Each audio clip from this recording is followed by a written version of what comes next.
Assalamualaikum warahmatullahi wabarakatuh. Selamat pagi teman-teman semuanya. Kami dari kelompok 2. Ini mata kuliah metodologi penelitian ekonomi Islam. Untuk hari ini kami akan membahas terkait bab 3 dan juga bab 4 di buku Ummah Sekara. Untuk presentator pertama, ini saya sendiri, Yusufianul Azizah Istiqomah.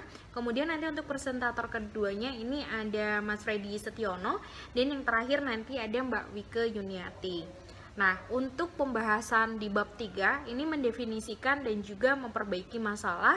Kemudian untuk pembahasan di bab 4 yaitu kritik literatur review.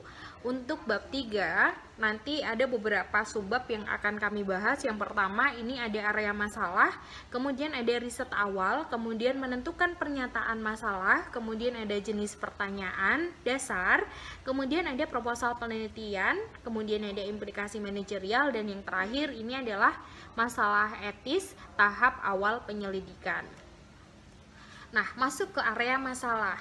Nah, untuk area masalah sendiri, jadi suatu masalah itu tidak selalu berarti bahwa ada sesuatu yang tidak beres. Jadi masalah ini dapat juga ini membantu organisasi, kemudian manajemen ini untuk memperbaiki situasi yang ada. Jadi masalah merupakan suatu situasi di mana ada kesenjangan antara keadaan ideal aktual yang saat ini terjadi dan juga keadaan yang diinginkan. Ada 3 langkah pertama dalam proses penelitian. Yang pertama yaitu identifikasi masalah manajemen yang luas. Kemudian ada penelitian pendahuluan atau penelitian awal ini. Biasanya di penelitian awal ini banyak informasi-informasi yang digali oleh peneliti. Dan yang terakhir ini definisi masalah penelitian. Untuk slide selanjutnya yaitu riset awal. Jadi di riset awal ini selain mengumpulkan data, si penelitian ini juga akan membantu para peneliti itu menemukan jawaban atas beberapa pertanyaan. Nah, untuk pertanyaan yang pertama itu apa masalahnya? Kemudian yang kedua, mengapa masalah itu terjadi? Itu nanti bisa dilakukan pengecekan apa sih yang menjadi penyebab utama masalah itu terjadi di organisasi atau perusahaan. Kemudian apakah masalahnya itu penting? Nah, pentingnya itu bagaimana? Apakah sangat berpengaruh terhadap operasional perusahaan itu atau tidak? Nanti juga bisa dilakukan pengecekan ketika riset awal ini.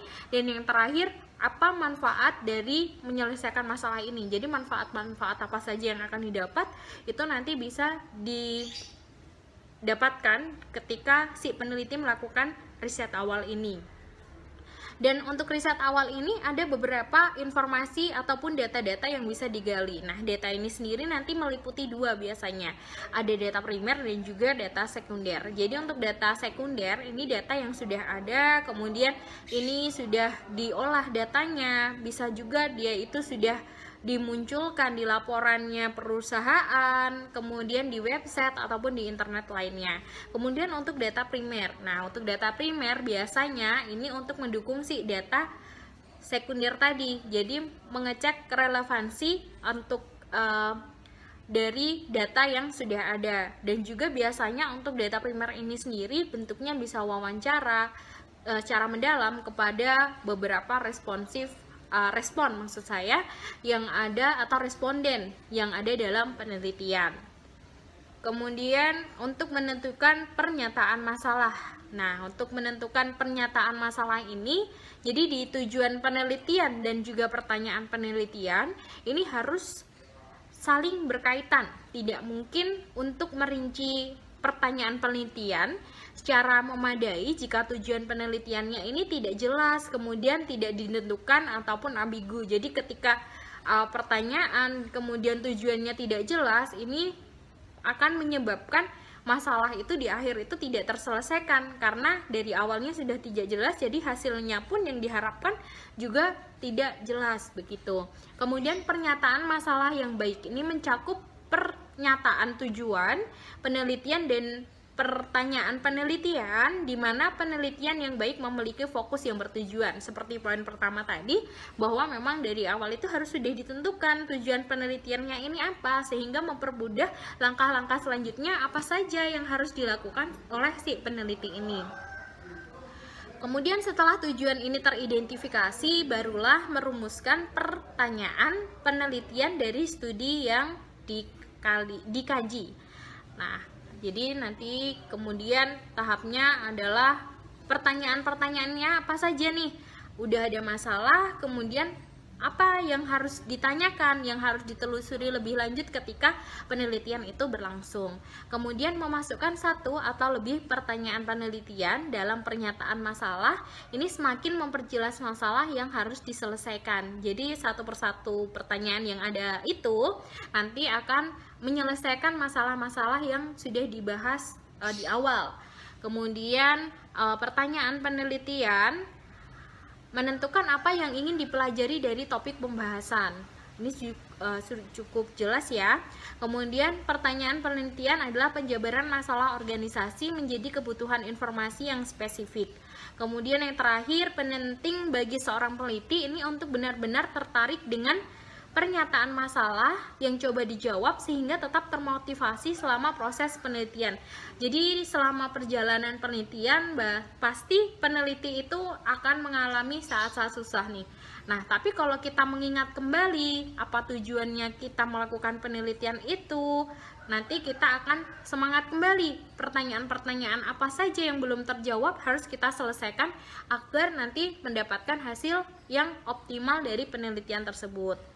Selanjutnya, nah untuk jenis-jenis pertanyaan dasar. Jadi untuk jenis-jenis pertanyaan dasar yang biasanya ada di penelitian itu ada 3 jenisnya teman-teman. Yang pertama ada penelitian atau pertanyaan penelitian eksplorasi, kemudian ada pertanyaan penelitian deskriptif, dan yang terakhir ini adalah pertanyaan penelitian kausal. Nah, untuk pertanyaan penelitian eksplorasi ini biasanya dikembangkan ketika tidak banyak yang diketahui tentang fenomena tertentu.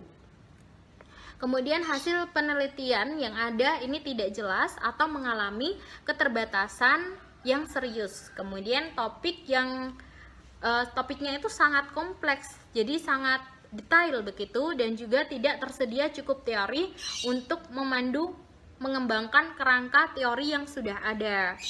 Kemudian untuk riset eksplorasi ini sendiri seringkali itu mengandalkan pendekatan kualitatif untuk mengumpulkan data seperti diskusi informal dengan konsumen, karyawan, manajer, kemudian wawancara, kemudian ada kelompok fokus, kemudian ada diskusi lainnya. Jadi yang terlibat di dalam penelitian tersebut. Kemudian untuk penelitian eksplorasi ini sendiri biasanya dia fleksibel mengikuti situasi yang ada di objek penelitian. Nah, untuk studi deskriptif ini seringkali ini dirancang untuk mengumpulkan data yang menggambarkan karakteristik objek, jadi seperti orang, organisasinya, kemudian produknya, ataupun merek, kemudian peristiwa dan situasi. Jadi ini lebih seperti menceritakan atau menggambarkan topik yang diminati oleh si peneliti.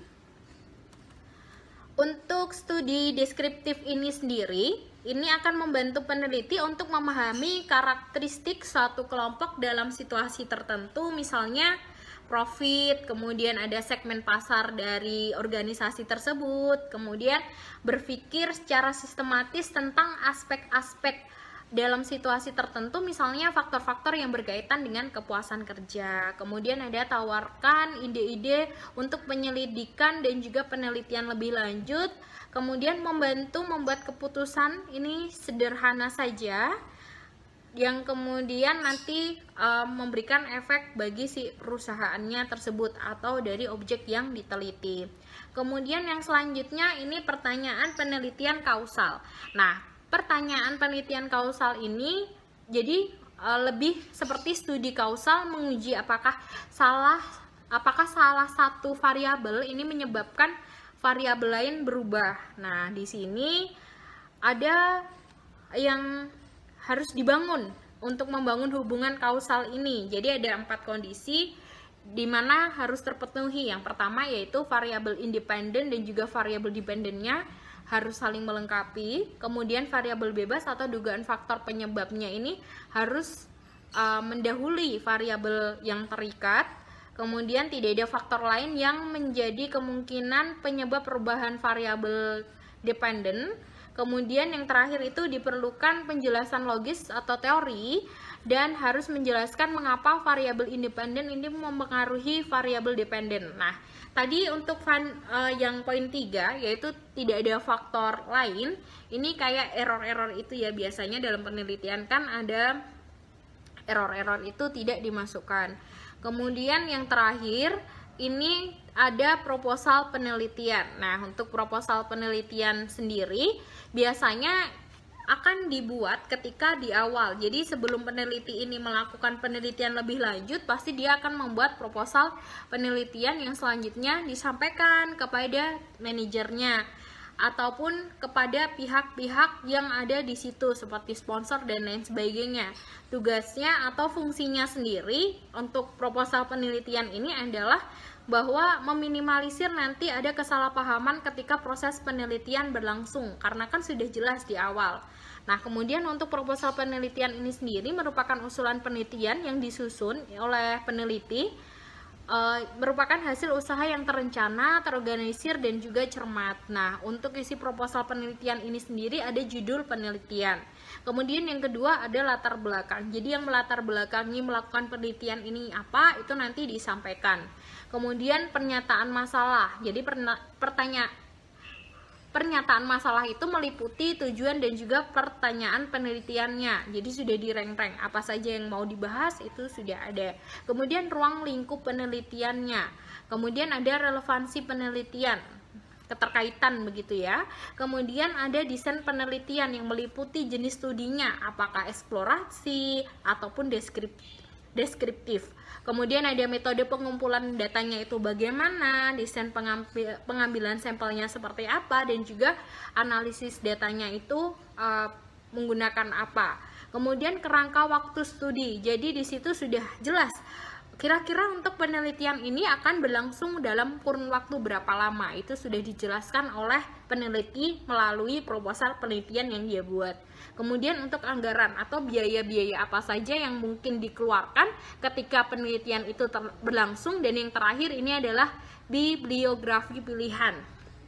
Jadi referensi-referensi apa saja yang digunakan oleh peneliti selama penelitian itu akan berlangsung, itu nanti juga akan disebutkan. Jadi teori-teori pendukung dari si peneliti ini mengambil sumber-sumber atau teorinya dari mana saja. Baik. Saya akan menjelaskan mengenai implikasi dari manajerial. Nah, masukan dari manajer membantu peneliti menentukan area masalah yang luas dan mempersempit masalah menjadi topik yang layak untuk penelitian. Proposal penelitian yang baik memungkinkan manajer menilai relevansi penelitian yang diusulkan. Pertukaran informasi antara manajer dan peneliti selama tahap penelitian akan meningkatkan relevansi dan kualitas upaya penelitian.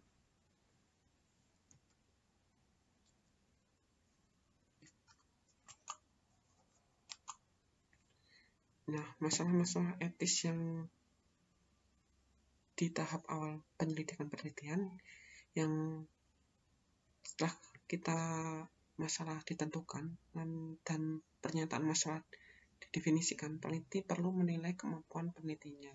Jika peneliti tidak memiliki keterampilan atau sumber daya untuk melaksanakan proyek tersebut akan harus ditolak. Kemudian jika peneliti melaksanakan proyek, perlunya juga menginformasi objek penelitian khususnya yang akan diwawancarai untuk pengumpulan data awal. Pengumpulan data awal ini dengan melakukan wawancara terstruktur dan tidak terstruktur. Peneliti harus meyakinkan kepada objek penelitian bahwa tanggapan yang sudah dibuat akan dirahasiakan dan tidak akan diungkapkan kepada siapapun. Seluruh partisipan berhak dilindungi dari bahaya fisik ataupun psikologis yang mungkin terjadi. Tidak diperkenankan untuk menggunakan cara menipu untuk mendapatkan informasi. Kemudian bab keempat, tentang kritik literatur review. Ini akan membahas mengenai cara pendekatan, tinjauan pustaka, mencari literatur, mengevaluasi literatur, mendokumentasikan tinjauan pustaka, dan terakhir masalah etis. Tinjauan pustaka sendiri tujuan dari tinjauan pustaka adalah membantu peneliti mengembangkan pekerjaan orang lain dan membuat keputusan yang tepat selama menjalankan tahap proyek penelitian.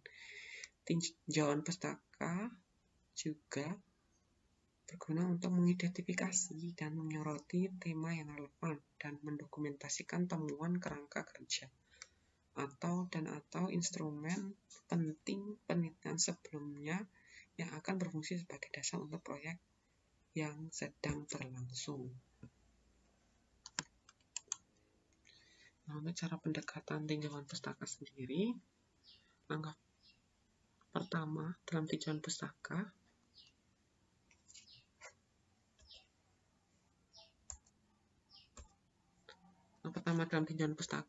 ini melibatkan mengidentifikasi berbagai materi yang diterbitkan dan tidak diterbitkan yang tersedia tentang topik yang diminati dan mendapatkan akses ke sana.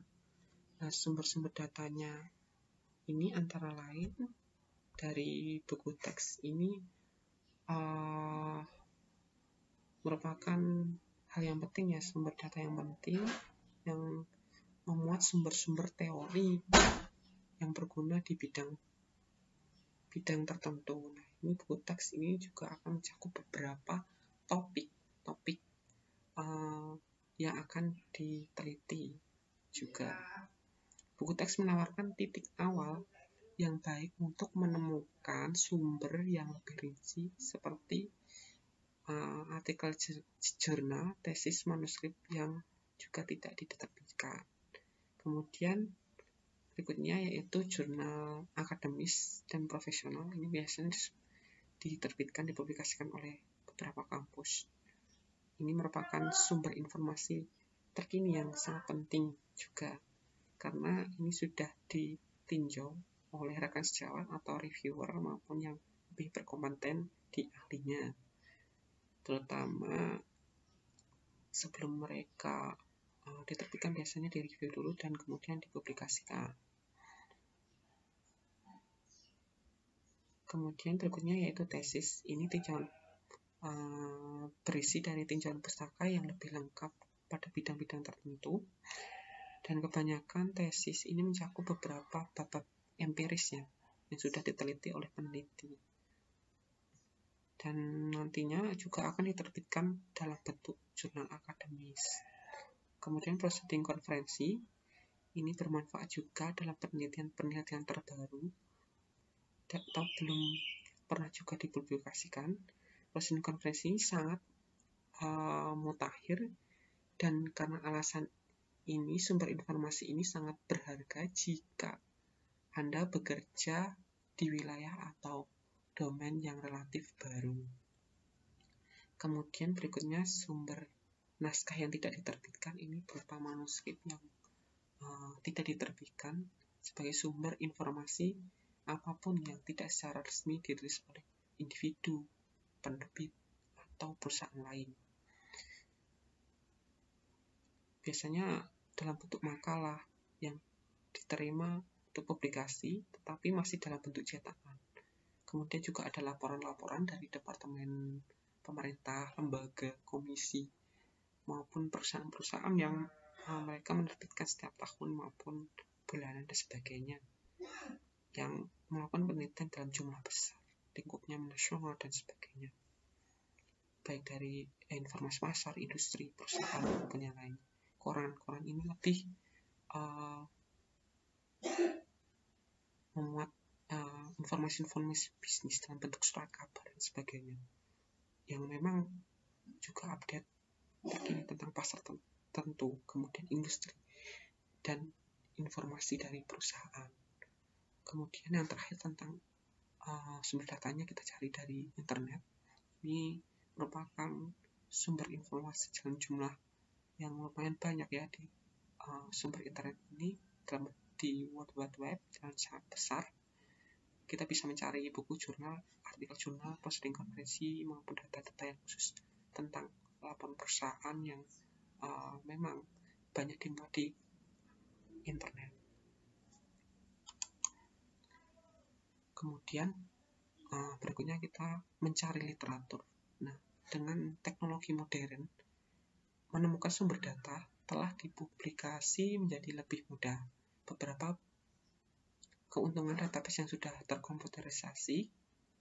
Yang pertama, menghemat banyak waktu, lebih komprehensif dalam daftar dan tinjauan referensi. Kemudian akses yang lebih murah. Beberapa sumber daya elektronik yang dimiliki oleh perpustakaan yang bisa kita cari. Yang pertama itu jurnal elektronik, kedua database bibliografi, yang ketiga database abstrak. Kemudian berikutnya akan dijelaskan oleh Mbak Wike tentang mengevaluasi literatur.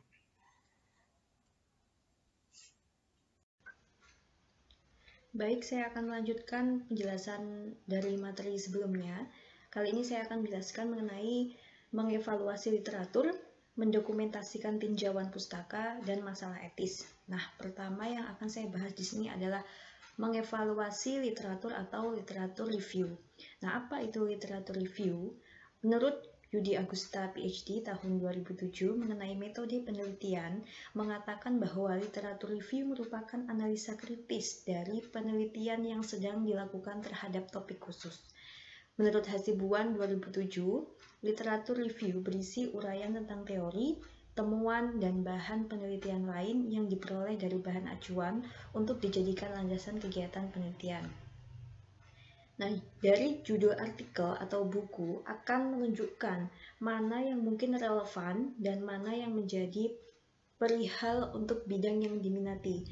Bisa dilihat juga abstraknya, karena biasanya abstrak memberikan gambaran tentang tujuan studi, strategi penelitian umum, temuan, dan kesimpulan. Nah, apa itu tujuan dari literatur review? Yang pertama, literatur review membantu kita dalam menyusun kerangka berpikir yang sesuai dengan teori, temuan, maupun hasil penelitian sebelumnya dalam menyelesaikan rumusan masalah pada penelitian yang kita buat. Selanjutnya, tujuan literatur review adalah untuk mendapatkan landasan teori yang bisa mendukung pemecahan masalah yang sedang kita teliti.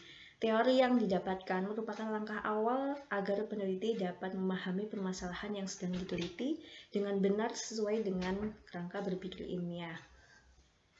Nah, kemudian pertanyaan masalah, pertanyaan peneliti, dan atau tujuan penelitian memberikan gambaran tentang apa yang dipelajari oleh peneliti. Nah, isi dari literatur review sendiri itu adalah berupa ulasan, rangkuman, dan pemikiran penulis tentang beberapa sumber pustaka berupa artikel, buku, informasi dari internet, dan lain-lain tentang topik yang dibahas. Nah, kemudian hasil-hasil penelitian yang dilakukan oleh peneliti lain dapat juga dimasukkan sebagai pembanding dari hasil penelitian yang kita buat. Semua pernyataan atau hasil penelitian yang bukan berasal dari penulis wajib hukumnya disebutkan sumbernya dan tata cara mengacu sumber pustaka mengikuti kaidah yang telah ditetapkan. Jadi kaidahnya itu biasanya yang kita kenal ada APA style dan American style itu ya. Kemudian bagaimana sih melakukan teknik literatur review itu? Nah, sini saya akan membuat ringkasan dengan cara 3C2S. Yang pertama, compare, mencari kesamaan. Yang kedua, kontras, mencari ketidaksamaan. Yang ketiga, kritis, memberikan pandangan. S yang kedua yaitu sintesis, membandingkan. Dan yang terakhir ada summarize, meringkas. Nah, jadi dengan teknik 3C ini, 3C2S ini kita dapat melakukan teknik literatur review. Kemudian, bagaimana mencari sumber-sumber literatur review itu? Nah, dalam melakukan literatur review, ada banyak sumber yang bisa kita gunakan. Sumber-sumber tersebut antara lain merupakan buku, kemudian paper yang telah dipublikasikan dalam jurnal nasional maupun jurnal internasional, baik dari pihak pemerintah, perguruan tinggi maupun swasta, kemudian tesis, disertasi, dan jurnal. Nah, singkatnya beberapa kriteria untuk menilai-nilai artikel atau buku adalah yang pertama, relevansi masalah yang dibahas dalam artikel atau buku sesuai dengan penelitian kita atau tidak. Yang kedua, pentingnya buku atau artikel dalam hal kutipan. Nah, jadi ketika kita mendapatkan buku yang relevan dengan judul penelitian kita, itu kita penting untuk mengutip buku tersebut karena bukan dari penulis atau peneliti yang mencari ide tersebut, sehingga wajib ditulis. Kemudian yang ketiga, tahun penerbitan artikel atau buku. Kita harus memperhatikan juga tahun penerbitannya untuk kita cantumkan. Yang terakhir adalah kualitas artikel atau buku secara keseluruhan. Jadi artikel juga harus mempunyai kualitas, jangan sampai kita membuat suatu penelitian dan mengkomparkan dengan artikel lain, namun artikel tersebut tidak berkualitas. Nah, semua artikel dan buku yang dianggap relevan dengan penelitian yang dilakukan dapat dicantumkan sebagai referensi menggunakan format referensi yang sesuai. Kemudian selanjutnya ada mendokumentasikan tinjauan pustaka. Nah, tinjauan pustaka dapat diartikan sebagai penegasan atas batas-batas logis penelitian dan menjadi petunjuk bagi peneliti untuk memperhitungkan apa yang relevan dan apa yang tidak relevan untuk kemudian dikaji dalam penelitiannya. Nah, dokumentasi ini penting dilakukan untuk meyakinkan pembaca bahwa peneliti memiliki pengetahuan tentang bidang masalah dan telah melakukan persiapan pendahuluan yang diperlukan untuk penelitian. Fungsi dari peninjauan kembali pustaka itu dinyatakan oleh Redi tahun 1997 bahwa semakin banyak seorang peneliti mengetahui, mengenal, dan memahami tentang penelitian-penelitian yang pernah dilakukan sebelumnya, ini tentunya yang berkaitan dengan topik penelitiannya ya, semakin dapat dipertanggungjawabkan secara meneliti permasalahan yang dihadapi. Tinjauan pustaka dimasukkan untuk mensintesis atau menggabungkan dua atau lebih elemen sehingga membentuk keseluruhan baru berupa kesimpulan yang ditarik dari gabungan elemen sebelumnya. Dengan kata lain, menulis tinjauan pustaka bukanlah proses meringkas setiap artikel yang telah ditinjau oleh seorang penulis, namun tinjauan pustaka dilakukan dengan cara membuat analisis kritis hubungan antara artikel jurnal dari karya para peneliti sebelumnya dan hubungannya dengan riset penulis itu sendiri. Selanjutnya ada masalah etis dalam tinjauan literatur kritis. Nah, etika penulisan ilmiah itu juga ada, yaitu berupa norma atau standar aturan perilaku yang harus dilakukan dan yang tidak boleh dilakukan oleh penulis tentang baik dan buruknya cara penulisan ilmiah.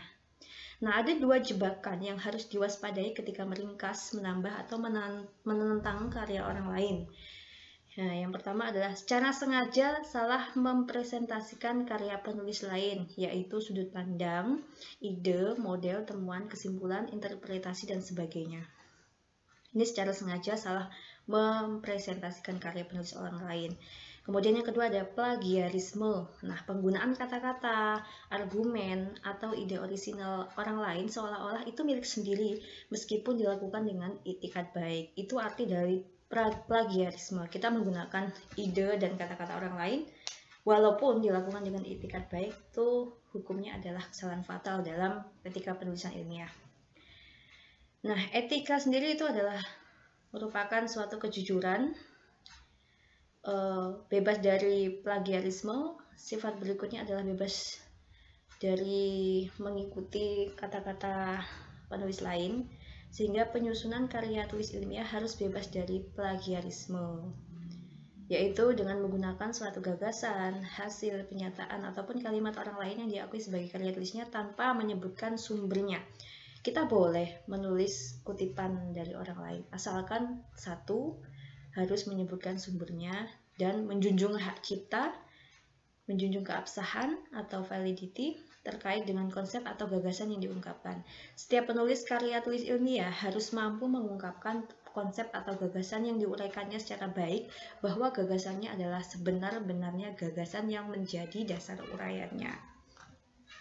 Mungkin cukup sekian yang bisa saya sampaikan. Kurang dan lebihnya kami mohon maaf.